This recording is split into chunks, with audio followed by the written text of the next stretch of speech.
यदि आप बृहस्पति की महादशा व अंतर्दशा से पीड़ित हैं, यदि आप विवाह संबंधी समस्याओं से ग्रसित हैं अथवा आपका विवाह होने में विभिन्न प्रकार की बाधाएं उत्पन्न हो रही हैं, तो आपको भी नियमित रूप से पुराण विधि विधान के साथ इस चमत्कारी गुरुवार व्रत का पालन करना चाहिए। इस व्रत का पालन करने से मनुष्य की कुंडली से गुरु संबंधित दोष दूर हो जाते हैं। कोई भी व्रत बिना व्रत कथा के अधूरा होता है, अतः आपको इस व्रत का पालन करते हुए बृहस्पतिवार व्रत कथा को पढ़ना या सुनना चाहिए। चलिए अब हम बृहस्पतिवार व्रत कथा का प्रारंभ करते हैं। भारतवर्ष में एक प्रतापी और दानी राजा राज्य करता था। वह नित्य गरीबों और ब्राह्मणों की सहायता करता था। यह बात उसकी रानी को अच्छी नहीं लगती थी। वह ना ही गरीबों को दान देती, ना ही भगवान का पूजन करती थी और राजा को भी दान देने से मना किया करती थी। एक दिन राजा शिकार खेलने वन को गए हुए थे, तो रानी महल में अकेली थी। उसी समय बृहस्पति देव साधु वेश में राजा के महल में भिक्षा के लिए गए और भिक्षा मांगी। रानी ने भिक्षा देने से इनकार किया और कहा, हे साधु महाराज, मैं तो दान पुण्य से तंग आ गई हूँ। मेरा पति सारा धन लुटाते रहते हैं। मेरी इच्छा है कि हमारा धन नष्ट हो जाए, फिर ना रहेगा बांस ना बजेगी बांसुरी। साधु ने कहा, देवी तुम तो बड़ी विचित्र हो। धन संतान तो सभी चाहते हैं, पुत्र और लक्ष्मी तो पापी के घर भी होने चाहिए। यदि तुम्हारे पास अधिक धन है तो भूखों को भोजन दो, प्यासों के लिए पानी पिलाओ, मुसाफिरों के लिए धर्मशालाएं खुलवाओ। जो निर्धन अपनी कुंवारी कन्याओं का विवाह नहीं कर सकते, उनका विवाह करा दो। ऐसे और कई काम हैं जिनके करने से तुम्हारा यश लोक परलोक में फैलेगा। परंतु रानी पर उपदेश का कोई प्रभाव ना पड़ा। वह बोली, महाराज आप मुझे कुछ ना समझाएं। मैं ऐसा धन नहीं चाहती जो हर जगह बांटती फिरूं। साधु ने उत्तर दिया, यदि तुम्हारी ऐसी इच्छा है तो तथास्तु। तुम ऐसा करना कि बृहस्पतिवार को घर लीप कर पीली मिट्टी से अपना सिर धोकर स्नान करना, भट्ठी चढ़ाकर कपड़े धोना। ऐसा करने से आपका सारा धन नष्ट हो जाएगा। इतना कहकर वह साधु महाराज वहां से आलोप हो गए। साधु के अनुसार कई बातों को पूरा करते हुए रानी को केवल 3 बृहस्पतिवार ही बीते थे कि उसकी समस्त धन संपत्ति नष्ट हो गई। भोजन के लिए राजा का परिवार तरसने लगा। तब एक दिन राजा ने रानी से बोला कि हे रानी, तुम यहीं रहो, मैं दूसरे देश को जाता हूँ, क्योंकि यहाँ पर सभी लोग मुझे जानते हैं, इसलिए मैं कोई छोटा कार्य नहीं कर सकता। ऐसा कहकर राजा परदेश चला गया। वहाँ वह जंगल से लकड़ी काट कर लाता और शहर में बेचता। इस तरह वह अपना जीवन व्यतीत करने लगा। इधर राजा के परदेश जाते ही रानी और उसकी दासी दुखी रहने लगी। एक बार जब रानी और दासी को 7 दिन तक बिना भोजन के रहना पड़ा, तो रानी ने अपनी दासी से कहा, हे दासी, पास ही के नगर में मेरी बहन रहती है। वह बड़ी धनवान है, तो उसके पास जा और कुछ ले आ, ताकि थोड़ी बहुत गुजर बसर हो जाए। दासी रानी की बहन के पास गई। उस दिन गुरुवार था और रानी की बहन उस समय बृहस्पतिवार व्रत की कथा सुन रही थी। रानी ने दासी की बहन को अपनी रानी का संदेश दिया, लेकिन रानी की बड़ी बहन ने कोई उत्तर नहीं दिया। जब दासी को रानी की बहन से कोई उत्तर नहीं मिला, तो वह बहुत दुखी हुई और उसे क्रोध भी आया। दासी ने वापस आकर रानी को सारी बात बता दी। सुनकर रानी ने अपने भाग्य को कोसा। उधर रानी की बहन ने सोचा कि मेरी बहन की दासी आई थी, परंतु मैं उससे नहीं बोली। इससे वह बहुत दुखी हुई होगी। कथा सुनकर और पूजन समाप्त करके वह अपनी बहन के घर आई और कहने लगी, हे बहन, मैं बृहस्पतिवार का व्रत कर रही थी। तुम्हारी दासी मेरे घर आई थी, परंतु जब तक कथा होती है तब तक ना तो उठते हैं और ना ही बोलते हैं, इसीलिए मैं नहीं बोली। कहो दासी क्यों गई थी? रानी बोली, बहन, तुमसे क्या छिपाऊं, हमारे घर में खाने तक को अनाज नहीं था। ऐसा कहते कहते रानी की आंखें भर आई। उसने दासी समेत पिछले 7 दिनों से भूखे रहने तक की बात अपनी बहन को विस्तार पूर्वक सुना दी। रानी की बहन बोली, देखो बहन, भगवान बृहस्पति देव सबकी मनोकामना को पूर्ण करते हैं। देखो, शायद तुम्हारे घर में अनाज रखा हो। पहले तो रानी को विश्वास नहीं हुआ, पर बहन के आग्रह करने पर उसने अपनी दासी को अंदर भेजा तो उसे सचमुच अनाज से भरा एक घड़ा मिल गया। यह देखकर दासी को बड़ी हैरानी हुई। दासी रानी से कहने लगी, हे रानी, जब हमको भोजन नहीं मिलता तो हम व्रत ही तो करते हैं, इसलिए क्यों ना इनसे व्रत और कथा की विधि पूछ ली जाए, ताकि हम भी व्रत कर सकें। तब रानी ने अपनी बहन से गुरुवार की पूजा विधि के बारे में पूछा। उसकी बहन ने बताया, बृहस्पतिवार के व्रत में चने की दाल और मुनक्का से विष्णु भगवान का केले की जड़ में पूजन करें तथा दीपक जलाएं, व्रत कथा सुने और पीला भोजन ही करें। इससे बृहस्पति देव प्रसन्न होते हैं। व्रत और पूजन विधि बताकर रानी की बहन अपने घर को लौट गई। 7 दिन के बाद जब गुरुवार आया तो रानी और दासी ने व्रत रखा। घुड़साल में जाकर चना और गुड़ लेकर आईं। फिर उसने केले की जड़ का पूजन किया तथा विष्णु भगवान की कथा की और आरती की। अब पीला भोजन कहाँ से आए, इस बात को लेकर दोनों बहुत दुखी थे। चूंकि उन्होंने व्रत रखा था, इसलिए बृहस्पति देव उनसे प्रसन्न थे। इसलिए वे एक साधारण व्यक्ति का रूप धारण कर 2 थालों में सुंदर पीला भोजन दासी को दे गए। भोजन पाकर दासी प्रसन्न हुई और फिर रानी के साथ मिलकर भोजन ग्रहण किया। उसके बाद वे सभी गुरुवार को व्रत और पूजन करने लगीं। बृहस्पति भगवान की कृपा से उनके पास फिर से धन संपत्ति आ गई, परंतु रानी फिर से पहले की तरह आलस्य करने लगी। तब दासी बोली, देखो रानी, तुम पहले भी इस प्रकार आलस्य करती थी। तुम्हें धन रखने में कष्ट होता था, इस कारण सभी धन नष्ट हो गया, और अब जब भगवान बृहस्पति की कृपा से धन मिला है तो तुम्हें फिर से आलस्य होता है। रानी को समझाते हुए दासी कहती है कि बड़ी मुसीबतों के बाद हमने यह धन पाया है, इसलिए हमें दान पुण्य करना चाहिए, भूखे मनुष्यों को भोजन कराना चाहिए और धन को शुभ कार्यों में खर्च करना चाहिए, जिससे तुम्हारे कुल का यश बढ़ेगा, स्वर्ग की प्राप्ति होगी और पितृ प्रसन्न होंगे। दासी की बात मानकर रानी अपना धन शुभ कार्यों में खर्च करने लगी, जिससे पूरे नगर में उसका यश फैलने लगा। एक दिन राजा दुखी होकर जंगल में एक पेड़ के नीचे आसन जमाकर बैठ गया। वह अपनी दशा को याद करके व्याकुल होने लगा। बृहस्पतिवार का दिन था। एकाएक उसने देखा कि निर्जन वन में एक साधु प्रकट हुए। वह साधु वेश में स्वयं बृहस्पति देवता थे। लकड़हारे के सामने आकर बोले, हे लकड़हारे, इस सुनसान जंगल में तू चिंतामग्न क्यों बैठा है? लकड़हारे ने दोनों हाथ जोड़कर प्रणाम किया और उत्तर दिया, महात्मा जी, आप सब कुछ जानते हैं, मैं क्या कहूँ। यह कहकर रोने लगा और साधु को अपनी आत्मकथा सुनाई। महात्मा जी ने कहा, तुम्हारी स्त्री ने बृहस्पति के दिन बृहस्पति भगवान का निरादर किया है, जिसके कारण रुष्ट होकर उन्होंने तुम्हारी यह दशा कर दी।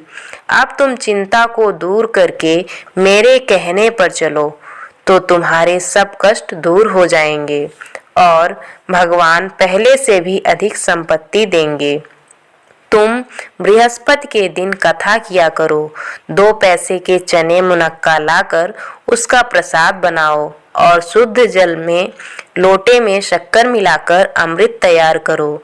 कथा के पश्चात अपने सारे परिवार और सुनने वाले प्रेमियों में अमृत व प्रसाद बांटकर आप भी ग्रहण करो।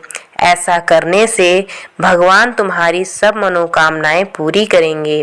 साधु के ऐसे वचन सुनकर लकड़हारा बोला, हे प्रभु, मुझे लकड़ी बेचकर इतना पैसा नहीं मिलता जिससे भोजन के उपरांत कुछ बचा सकूं।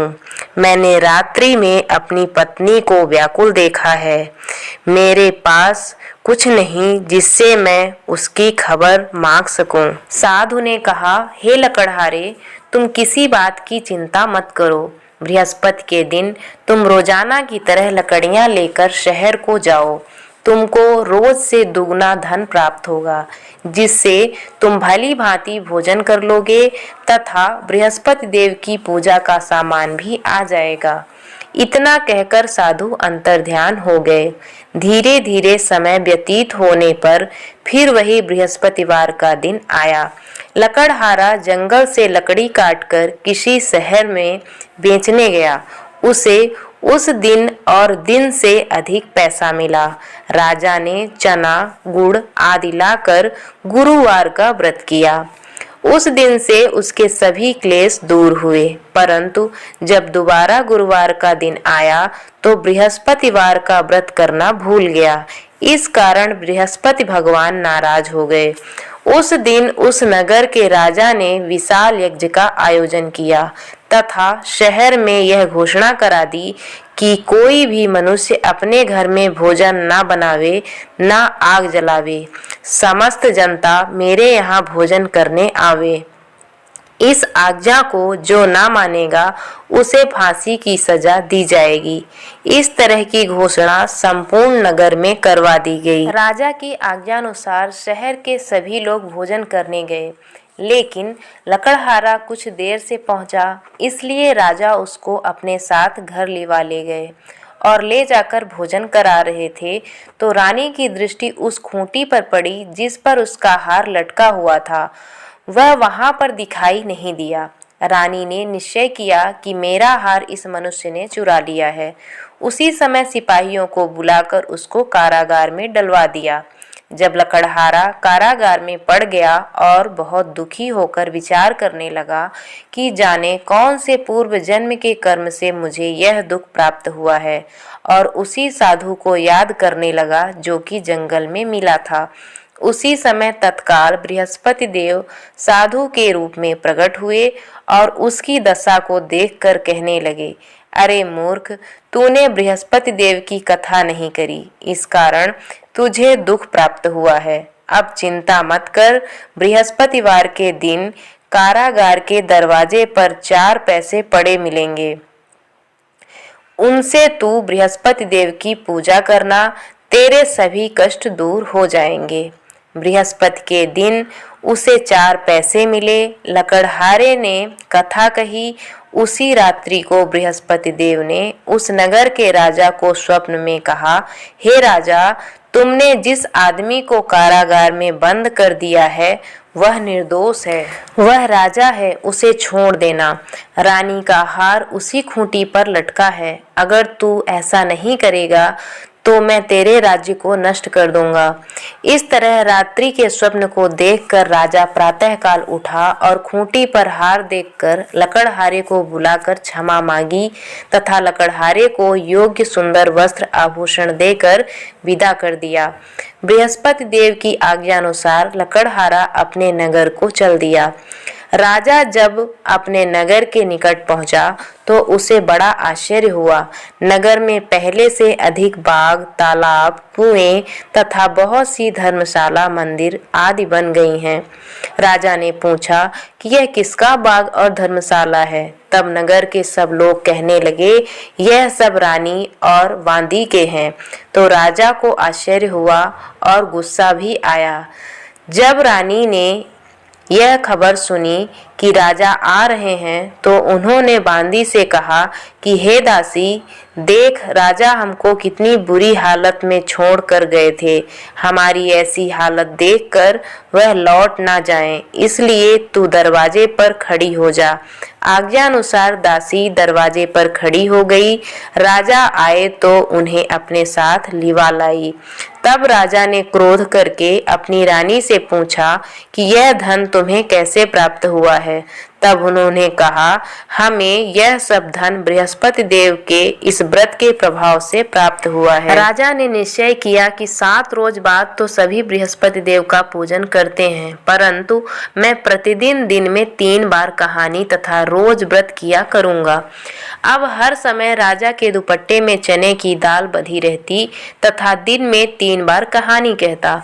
एक रोज राजा ने विचार किया कि चलो अपनी बहन के यहाँ हो आवे। इस तरह निश्चय कर राजा घोड़े पर सवार हो अपनी बहन के यहाँ को चलने लगा। मार्ग में उसने देखा कि कुछ आदमी एक मुर्दे को लिए जा रहे हैं। उन्हें रोककर राजा कहने लगा, अरे भाइयों, मेरी बृहस्पति देव की कथा सुन लो। वे बोले, लो, हमारा तो आदमी मर गया है, इसको अपनी कथा की पड़ी है। परंतु कुछ आदमी बोले, अच्छा कहो, हम तुम्हारी कथा भी सुनेंगे।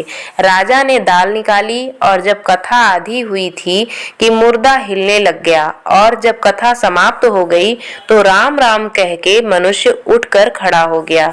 आगे मार्ग में उसे एक किसान खेत में हल चलाता मिला। राजा ने उसे देख और उससे बोले, अरे भैया, तुम मेरी बृहस्पतिवार की कथा सुन लो। किसान बोला, जब तक मैं तेरी कथा सुनूंगा तब तक 4 हरैया जोत लूंगा। जा अपनी कथा किसी और को सुनाना। इस तरह राजा आगे चलने लगा। राजा के हटते ही बैल पछाड़ खाकर गिर गए तथा किसान के पेट में बड़ी जोर का दर्द होने लगा। उस समय उसकी माँ रोटी लेकर आई। उसने जब यह देखा तो अपने पुत्र से सब हाल पूछा और बेटे ने सभी हाल कह दिया। तो बुढ़िया दौड़ी दौड़ी उस घुड़सवार के पास गई और उससे बोली कि मैं तेरी कथा सुनूंगी, तू अपनी कथा मेरे खेत पर चलकर ही कहना। राजा ने बुढ़िया के खेत पर जाकर कथा कही, जिसके सुनते ही वह बैल उठ खड़ा हुआ तथा किसान के पेट का दर्द भी बंद हो गया। राजा अपनी बहन के घर पहुंचा। बहन ने भाई की खूब मेहमानी की। दूसरे रोज प्रातःकाल राजा जगा तो वह देखने लगा कि सब लोग भोजन कर रहे हैं। राजा ने अपनी बहन से कहा, ऐसा कोई मनुष्य है जिसने भोजन नहीं किया हो, मेरी बृहस्पतिवार की कथा सुन ले।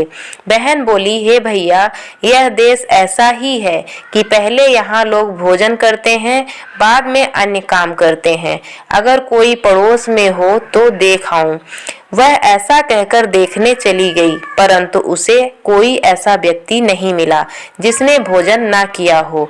अतः वह एक कुम्हार के घर गई जिसका लड़का बीमार था। उसे मालूम हुआ कि उनके यहाँ 3 रोज से किसी ने भोजन नहीं किया है। रानी ने अपनी भाई की कथा सुनने के लिए कुम्हार से कहा। वह तैयार हो गया। राजा ने जाकर बृहस्पतिवार की कथा कही, जिसको सुनकर उसका लड़का ठीक हो गया। अब तो राजा की प्रशंसा होने लगी। एक रोज राजा ने अपनी बहन से कहा कि हे बहन, हम अपने घर को जाएंगे, तुम भी तैयार हो जाओ। राजा की बहन ने अपनी सास से कहा। सास ने कहा, हाँ चली जा, परंतु अपने लड़के को मत ले जाना, क्योंकि तेरे भाई के कोई औलाद नहीं है। बहन ने अपने भैया से कहा, हे भैया, मैं तो चलूंगी पर कोई बालक नहीं जाएगा। राजा बोला, जब कोई बालक नहीं चलेगा तब तुम ही क्या करोगी? बड़े दुखी मन से राजा अपने नगर को लौट आया। राजा ने अपनी रानी से कहा, हम निर्वंशी हैं, हमारा मुंह देखने का धर्म नहीं है और कुछ भोजन आदि नहीं किया। रानी बोली, हे प्रभु, बृहस्पति देव ने हमें सब कुछ दिया है, वह हमें औलाद अवश्य देंगे। उसी रात को बृहस्पति देव ने राजा से स्वप्न में कहा, हे राजा उठ, सभी सोच त्याग दे, तेरी रानी गर्भ से है। राजा की यह बात सुनकर बड़ी खुशी हुई। 9वें महीने में उसके गर्भ से एक सुंदर पुत्र पैदा हुआ। तब राजा बोला, हे रानी, स्त्री बिना भोजन के रह सकती है पर बिना कहे नहीं रह सकती। जब मेरी बहन आए तो तुम उससे कुछ मत कहना।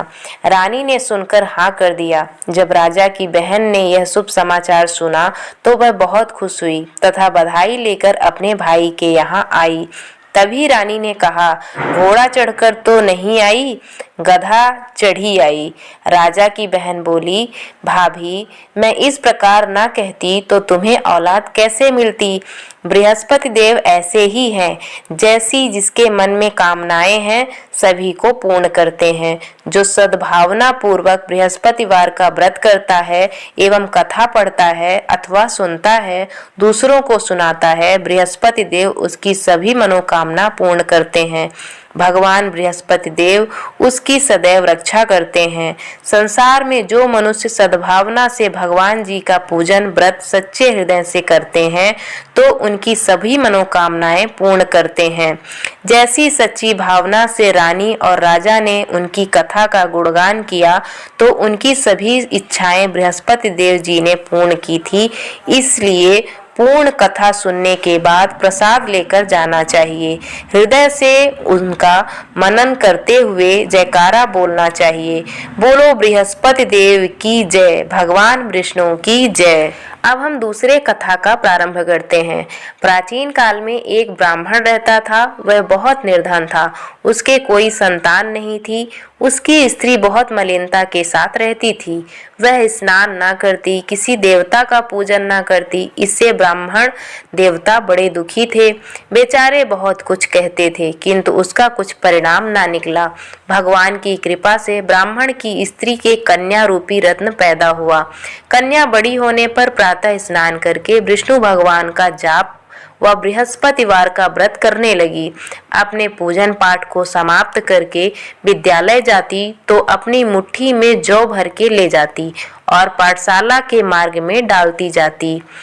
तब ये जौ स्वर्ण के जो जाते लौटते समय उनको बीनकर घर ले आती थी। एक दिन वह बालिका सूप में उस सोने के जौ को फटक कर साफ कर रही थी कि उसके पिता ने देख लिया और कहा, हे बेटी, सोने के जौ के लिए सोने का सूप होना चाहिए। दूसरे दिन बृहस्पतिवार था। इस कन्या ने व्रत रखा और बृहस्पति देव से प्रार्थना करके कहा, मैंने आपकी पूजा सच्चे मन से की हो तो मेरे लिए सोने का सूप दे दो। बृहस्पति देव ने उसकी प्रार्थना स्वीकार कर ली। रोजाना की तरह वह कन्या जौ फैलाती हुई जाने लगी। तब लौटकर जौ बिन रही थी तो बृहस्पति देव की कृपा से सोने का सूप मिला। उसे वह घर ले आई और उसमें जौ साफ करने लगी, परंतु उसकी माँ का वही ढंग रहा। एक दिन की बात है कि वह कन्या सोने के सूप में जौ साफ कर रही थी। उस समय उस शहर का राजपुत्र वहां से होकर निकला। इस कन्या के रूप और कार्य को देखकर मोहित हो गया तथा अपने घर आकर भोजन तथा जल त्याग कर उदास होकर लेट गया। राजा को इस बात का पता लगा तो अपने प्रधानमंत्री के साथ उसके पास गए और बोले, हे बेटा, तुम्हें किस बात का कष्ट है? किसी ने अपमान किया है अथवा और कारण हो सो कहो, मैं वही कार्य करूंगा जिससे तुम्हें प्रसन्नता हो। अपने पिता की राजकुमार ने बातें सुनी तो वह बोला, मुझे आपकी कृपा से किसी बात का दुख नहीं है। किसी ने मेरा अपमान नहीं किया है, परंतु मैं उस लड़की से विवाह करना चाहता हूँ जो सोने के सूप में जौ साफ कर रही थी। यह सुनकर राजा आश्चर्य में पड़ गया और बोला, हे बेटा, इस तरह की कन्या का पता तुम ही लगाओ। मैं उसके साथ तेरा विवाह अवश्य ही करवा दूंगा। राजकुमार ने उस लड़की के घर का पता बतलाया। तब मंत्री उस लड़की के घर गए और ब्राह्मण देवता को सभी हाल बताया। ब्राह्मण देवता राजकुमार के साथ अपनी कन्या का विवाह करने के लिए तैयार हो गए तथा विधि विधान के अनुसार ब्राह्मण की कन्या का विवाह राजकुमार के साथ हो गया। कन्या के घर से जाते ही पहले की भांति उस ब्राह्मण देवता के घर में गरीबी का निवास हो गया। अब भोजन के लिए भी अन्न बड़ी मुश्किल से मिलता था। एक दिन दुखी होकर ब्राह्मण देवता अपनी पुत्री के पास गए। बेटी ने पिता की दुखी अवस्था को देखा और अपनी माँ का हाल पूछा। तब ब्राह्मण ने सभी हाल कहा। कन्या ने बहुत सा धन देकर अपने पिता को विदा कर दिया। इस तरह ब्राह्मण का कुछ समय सुखपूर्वक व्यतीत हुआ। कुछ दिन बाद फिर वही हाल हो गया। ब्राह्मण फिर अपनी कन्या के यहाँ गया और सारा हाल कहा तो लड़की बोली, हे पिताजी, आप माताजी को यहाँ लिवा लाओ, मैं उसे विधि बता दूंगी जिससे गरीबी दूर हो जाए। वह ब्राह्मण देवता अपनी स्त्री को साथ लेकर पहुँचे तो अपनी माँ को समझाने लगी, हे माँ, तुम प्रातः काल प्रथम स्नान आदि करके विष्णु भगवान का पूजन करो तो सब दरिद्रता दूर हो जाएगी।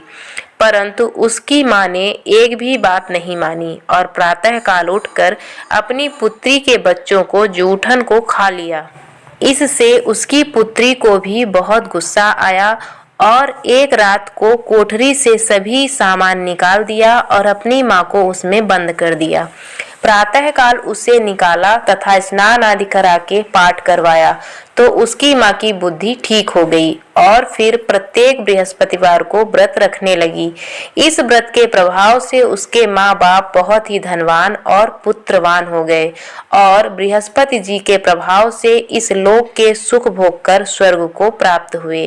बोलो विष्णु भगवान की जय। बोलो बृहस्पति देव की जय।